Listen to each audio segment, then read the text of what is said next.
Chapter 1: The House with a Silent Past. My name is Adam Morrison, I'm 26 years old, and I've never believed in ghosts or any other paranormal phenomena.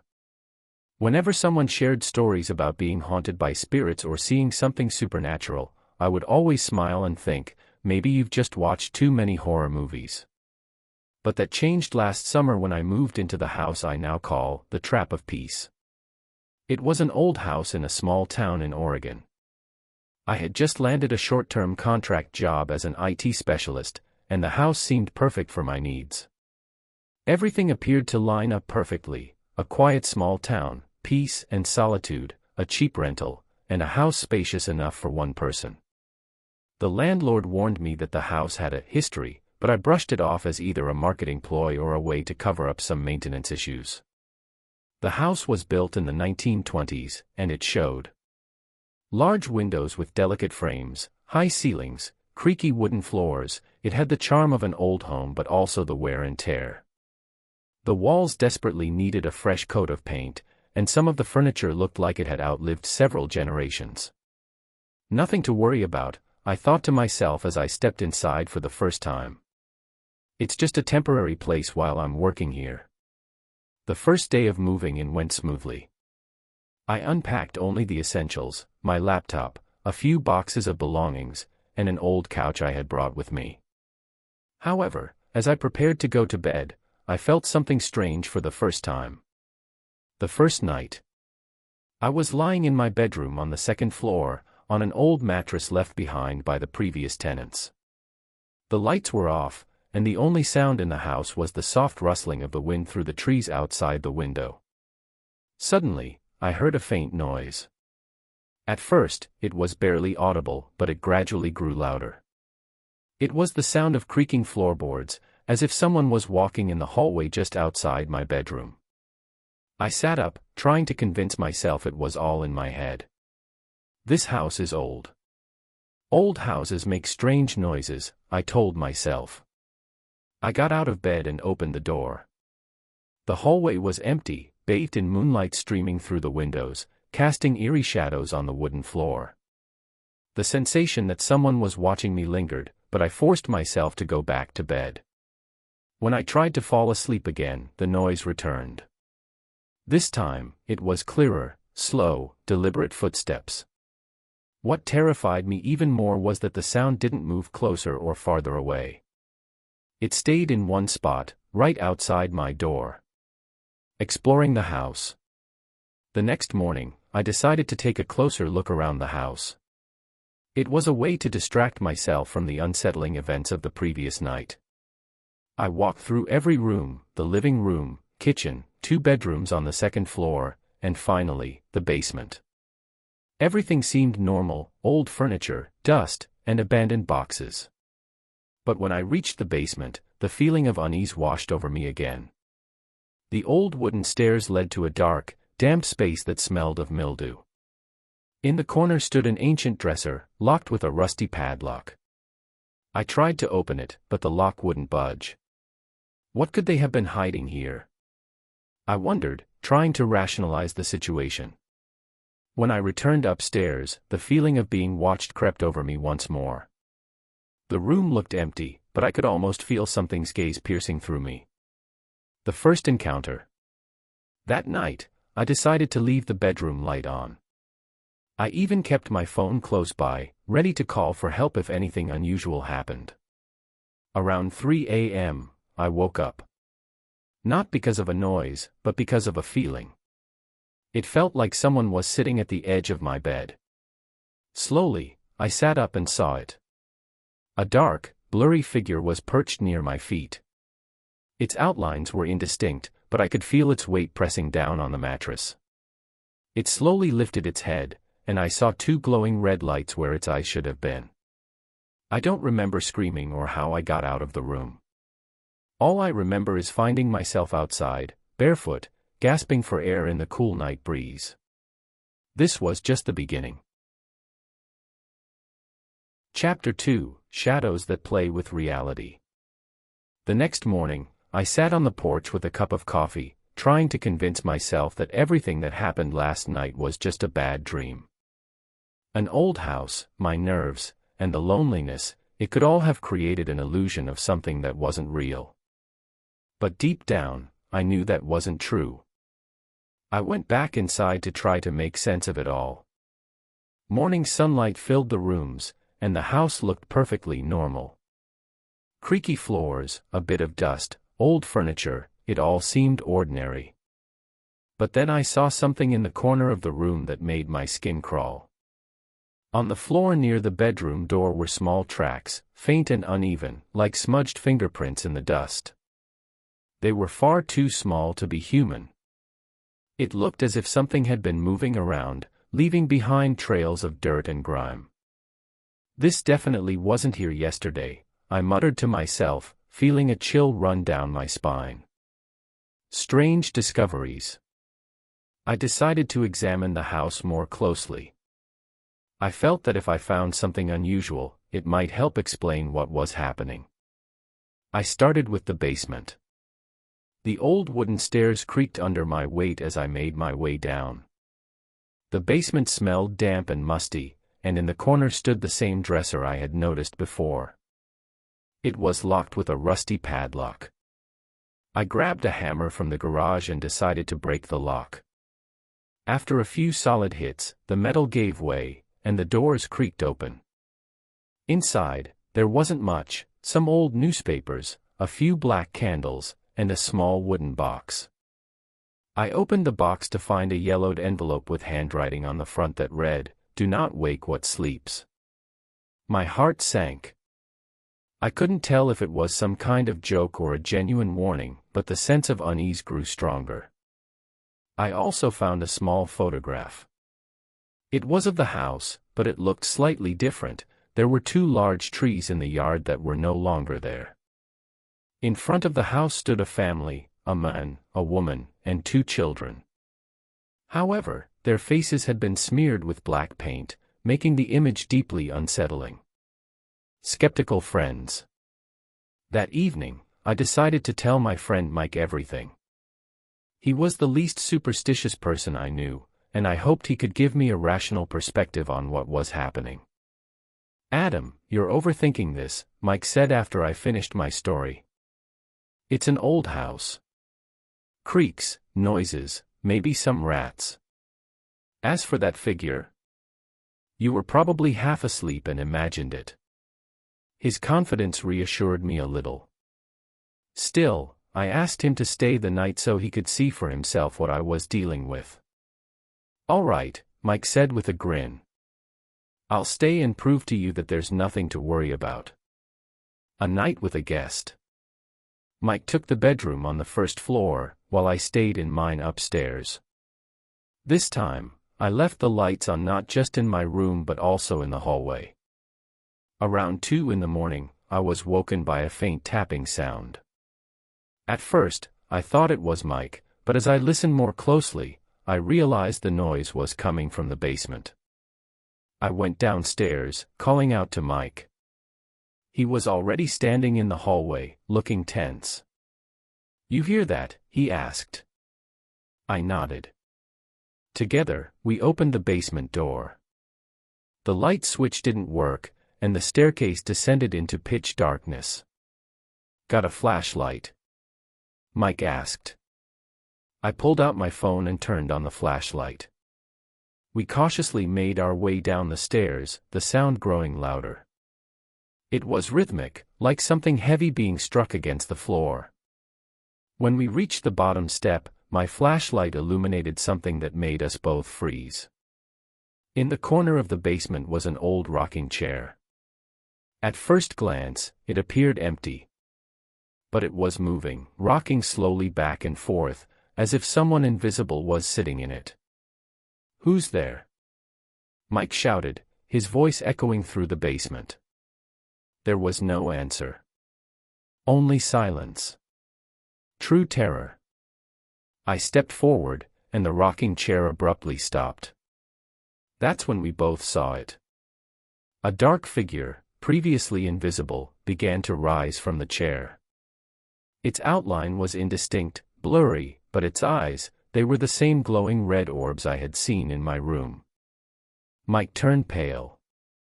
"Run," he shouted, and we both bolted up the stairs. As we fled, the basement erupted with noise, whispers, laughter, and screams all at once. It was a chaotic symphony that chased us upward. When we finally burst out onto the front lawn, Mike turned to me, his face pale and drenched in sweat. "I don't know what that was, Adam," he said, his voice trembling, "but you need to get out of here." That was the last night I felt like I had any control over the house. Chapter 3: The Whispering Walls. After that night, I could no longer look at the house the same way. Something about it had changed, as if the very atmosphere had grown heavier, darker. Even during the day, when sunlight poured into the rooms, I felt like something was watching me. Mike was right, I needed to leave. But reality wouldn't let me do that so easily. I had signed a 6-month lease and had already spent most of my savings on the move. I decided to stay for a few more days while I searched for a new place. But with each passing hour, I realized this decision was a huge mistake. The walls speak. The day after Mike and I saw that entity passed in eerie silence. It felt as though the house was resting, preparing for its next move. That evening, I lay down on the couch in the living room and tried to distract myself by watching TV. It was an old model left by the previous tenants, but it worked well enough. Suddenly, the screen began to flicker, and the sound cut out. Black and white static filled the display, moving in erratic patterns. I reached for the remote to turn it off, but at that moment, I heard a sound. A whisper. At first, I thought it was just the wind slipping through cracks in the walls. But the sound grew louder. I could clearly hear distinct words being spoken by unseen voices. "Leave. Go. This isn't your home." My heartbeat quickened. I scanned the room, but no one was there. Still, the feeling that I was surrounded grew stronger. The whispering came from all directions. At first, it seemed distant, but it gradually drew closer until it filled the entire room. "Who's there?" I shouted, knowing there would be no answer. The whispers abruptly stopped, leaving me in deafening silence. The TV turned off on its own, and the room once again plunged into darkness. The house has passed. That night, I barely slept. I sat on the couch, doing everything I could to keep my eyes open, terrified that something might come if I closed them. In the morning, I decided to learn more about the house. I went to the town library, where old archives and records about local buildings were kept. The woman at the front desk looked like she was used to strange requests. But when I gave her the address of the house, her expression changed. "You live there?" she asked, her tone a mix of surprise and pity. "For now," I replied. "But I'd like to learn more about its history." Without a word, she got up and disappeared among the shelves. A few minutes later, she returned with a thin folder that looked like it hadn't been opened in decades. "This house belonged to the Graves family," she began, opening the folder. "They moved there in the 1930s. It was a large family, a father, a mother, and 4 children. What happened to them?" She hesitated. "They were found dead in the house a few years after they moved in. All of them, except for one son, Robert. He disappeared and was never seen again." My throat went dry. "What happened? Were they murdered?" "No," she replied, giving me a grave look. "The cause of death was never determined. The police ruled it as poisoning. But the locals always believed it was something else." "Like what?" "People said the house was cursed. They claimed the walls were alive." My heart sank. The whispers I had heard the previous night came rushing back to my memory. Coming back home. I returned home with mixed feelings. On one hand, I now knew more about the house. On the other, this new information only deepened my fear. As I stepped inside, the house greeted me with its familiar creaking floors and faint smell of old wood. But now, those sounds seemed ominous. I decided to stay in the first-floor bedroom, closer to the exit. But even there, I couldn't shake the feeling of being watched. Around midnight, the house came alive. At first, it was the same faint creaks, as though someone was slowly pacing the hallway. Then, I heard a dull thud coming from the basement. Not again, I thought, getting up from the bed. I opened the door to the basement and looked down. Darkness greeted me, swallowing the light from the hallway. But this time, I heard distinct footsteps. Someone was walking down there. "Who's there?" I shouted. The response was something I hadn't expected. It wasn't a voice or a whisper. It was laughter.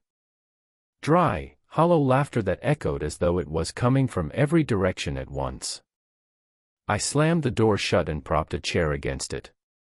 That night, I sat on the bed with a knife in my hands, waiting for dawn to come. Chapter 4: Something Behind the Door. The next morning, sunlight streamed through the windows, but even the bright daylight couldn't dispel the chilling sensation that had settled deep in my soul. After spending the entire night sitting with a chair braced against the basement door and a knife in hand, I knew I couldn't endure another night here. I decided this would be my last day in the cursed house. Even though my lease still had months left and I didn't have enough money to move, I was willing to sleep in my car just to escape. And yet, something still held me back, not curiosity, but a nagging feeling that I needed to understand what was happening. The basement that shouldn't be opened. My decision to leave the house drove me back down to the basement. This time, I was determined to find answers. Maybe what I discovered would convince me once and for all that staying here was too dangerous. I grabbed a large flashlight and a hammer. Standing at the basement door, I paused for a few moments, half expecting something to rush out at me. But nothing happened. Slowly, I descended the stairs, flashlight beam sweeping across every corner. The basement looked the same as before, old brick walls, pipes glinting in the light, and a thick layer of dust covering everything. But now there was something new. In the center of the basement, etched into the concrete floor, was a strange circle. The lines were deep and precise, forming symbols that resembled ancient runes. Inside the circle were the same black candles I'd found earlier in the dresser, now arranged neatly in an eerie pattern. I stepped closer, and my flashlight illuminated the center of the circle, where another photograph lay. This time, it was a portrait of the Graves family, the one I had seen in the library. But now, the faces of every family member weren't just smeared, they had been completely cut out, as if with a knife. My hands trembled. I wanted to take the photograph, but as I leaned forward, I felt something behind me. I spun around, gripping the flashlight and hammer tightly, but there was nothing there. Just the cold air, thicker than before. Then the whispering began again, this time not faint, but loud, as though someone was standing right next to me, speaking directly into my ear. "They're here. They'll never leave." Unease in the living room. I bolted upstairs, threw some belongings into a bag, and prepared to leave the house immediately. But as I passed through the living room, the sense of dread became overwhelming. I heard a faint creak, and my eyes were drawn to the large, old mirror hanging above the fireplace. Words appeared on its surface. I didn't see them being written, but the letters were clear, as if someone had traced them with a finger on fogged glass. "Don't leave US." I froze in place, unable to move or even breathe. My hands shook, and my mind scrambled for some rational explanation. But deep down, I knew there was none.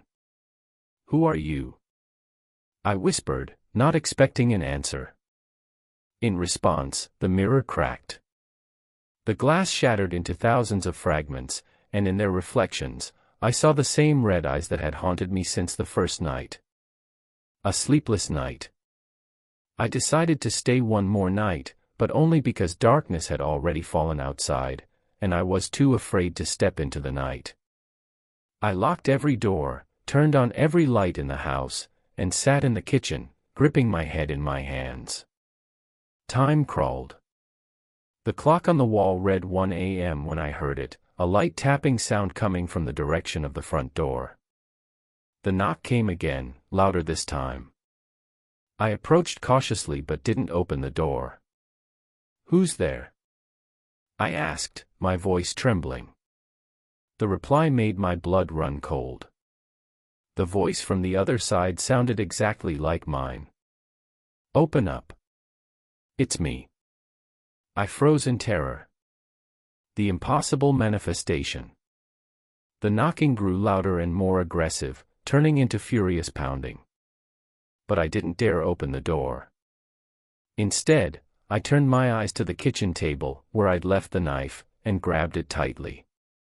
Suddenly, the pounding stopped, leaving behind an eerie silence. Slowly, I walked to the door and peeked through the peephole. There was no one there. But when I turned back toward the room, I saw something that shattered the last fragments of my sanity. In the middle of the kitchen stood a man. He looked exactly like me, a perfect replica, from his clothes to his facial features. But his eyes weren't mine. They glowed with the same red fire I'd seen before. "You've made a mistake," he said, speaking in my voice. I screamed and threw the knife, but as I turned to run, he was gone. That was the most terrifying night of my life. Chapter 5: The Door That Never Closes. The next morning I woke up on the living room floor. My dream was fragmentary, and every shadow seemed alive even in the daylight. All that remained in my memory were the fragments of the nightmares of the previous night, a mirror, a voice that sounded like my own, and a strange feeling that my house was no longer mine. I decided that I would not stay here for another minute. I didn't care if it meant losing money or even sleeping in my car. I was going to leave.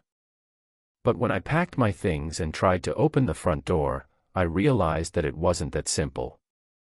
The door would not give way. I turned the key in the lock, pushed the handle, pushed the door, but it didn't move. Everything looked normal, the lock worked, the hinges were in place. But it felt like someone was holding the door from the other side. I rushed to the back door, but it was the same. Then to the windows, trying to open at least one, but none of them moved. The house was literally holding me inside. Something on the stairs. I returned to the living room, trying to calm down. My thoughts were jumbled, but one thing was clear: the house was not going to let me go. Sitting on the couch, I began to hear faint sounds. At first it was a barely audible whisper, but gradually it became louder. It seemed that the sounds were coming from the stairs leading to the second floor. I didn't want to go upstairs. Everything inside me was screaming that it was a bad idea. But the whispers kept coming, and something made me get up from the couch. With the knife in my hand, I slowly started to climb the stairs. The whispering did not stop, and when I reached the top step, I saw something that made me freeze. A door appeared on the wall where there had been nothing before. A door that shouldn't have been there. It was an old wooden door covered with scratches, as if someone had tried to open it from the inside. The round handle looked darkened by time, and there were traces of mold around the jamb. This door had not been part of the house before. I knew this for a fact because the room behind it was empty when I looked around the house during the move. My heart was pounding. I felt like I shouldn't open that door. But something inside me pulled me forward, as if I had no other choice. I reached for the handle, and in that instant the whispering stopped. There was silence. Absolute, all-consuming silence that seemed louder than any sound. I slowly turned the handle and opened the door. Behind the door. Behind it was a small room. Its size was unrealistically small for the second floor, only a few meters wide. On the floor were fragments of old wood that looked as if no one had been here for a long time. There was another chair in the middle of the room. It was similar to the one I had seen in the basement, but it was much older. A figure was sitting in it. Dark, blurry, it barely stood out against the background of the room, but I could definitely see its outline. Its head was tilted, as if it was waiting for me to speak. "Who are you?" I whispered, because my voice was not strong enough. The figure raised its head. Its eyes didn't glow like the ones I'd seen before, but they were empty, as if cut out of black cloth. "Why are you still here?" she asked. Her voice was low and at the same time multi-voiced, as if several people were speaking at once. I couldn't answer. She rose from the chair, and I instinctively took a step back. Her body was unnaturally bent, like a doll that someone had tried to make move. "They won't let you leave," she said. And then the door slammed behind me. Escape. My panic reached its peak. I rushed to the door, trying to open it, but it wouldn't move. The figure was slowly approaching me, its footsteps making a strange sound, like metal scraping. "Stay," she whispered, and this sound filled my head, as if the whisper was everywhere at once. I managed to kick the door open with my shoulder. I ran out into the corridor and rushed down the stairs without looking back. My legs almost gave out, but fear drove me forward. When I reached the front door, it finally gave way. I ran outside, breathing in the fresh air, and ran to my car. The curse of the house. Sitting in the car, I looked back at the house. It looked the same as always, as if nothing had happened. But I knew it wasn't. I started the engine and drove out of the yard, determined never to return. But even after a few minutes of driving, I noticed something in the rearview mirror. A dark figure stood on the porch of the house, looking directly at me. And I was sure it was still watching.